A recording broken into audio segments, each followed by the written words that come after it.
আমি যে গ্যারেজে মোটরসাইকেল রাখি, গাড়িটা রাখি, ওই গ্যারেজের সামনে কিছু আমার সিকিউরিটি আছে। ওদেরকে স্পেশালি প্রতিদিন না, প্রতিদিন বললে মিথ্যা কথা বলবে, প্রায় সময় ওদেরকে আমি নাস্তা করে থাকি। আজকে ওদের জন্য নাস্তা আনছি। হ্যাঁ, ওদেরকে এখন নাস্তা দিব, যে সন্ধ্যার নাস্তা আর কি। সন্ধ্যা বলতে কি রাতের খাবার আর কি, ওদেরকে এখন দিচ্ছি। ওরা আমার সাথে অভিমান করছে, কারণ কি অনেকদিন ধরে ওদের সাথে দেখা করি না, সেই জন্য কোনো নাই। ওই যে মুরব্বি এখন গোস্ত নিয়েছি, গরুর গোস্ত কোথা থেকে কিনে, হয়তো কোনো আগামীকাল শুক্রবার কোনো হয়তো পার্টি আছে, কোনো আয়োজন আছে, সেই জন্য ওই দেখে সে আর পিছনে পিছনে চলে গেল গোস্তর পিছনে।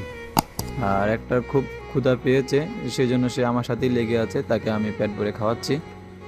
পান রুটি নিয়েছিলাম কিছু, তাকে এটা খাওয়াইয়ে দেবো আর কি। দিয়ে তারপরে সিকিউরিটি গার্ডকে বলে আমি গাড়ি রেখে দিব। ওরা আমার গাড়িটাকে খুব যত্ন সহকারে খেয়াল করে, এগুলো স্পেশাল আমার সিকিউরিটি। খুব এখান দিয়ে অপরিচিত কেউ গেলে অবশ্যই তারা আক্রমণ করে থাকে, তার থেকে খুবই সাবধান থাকবেন।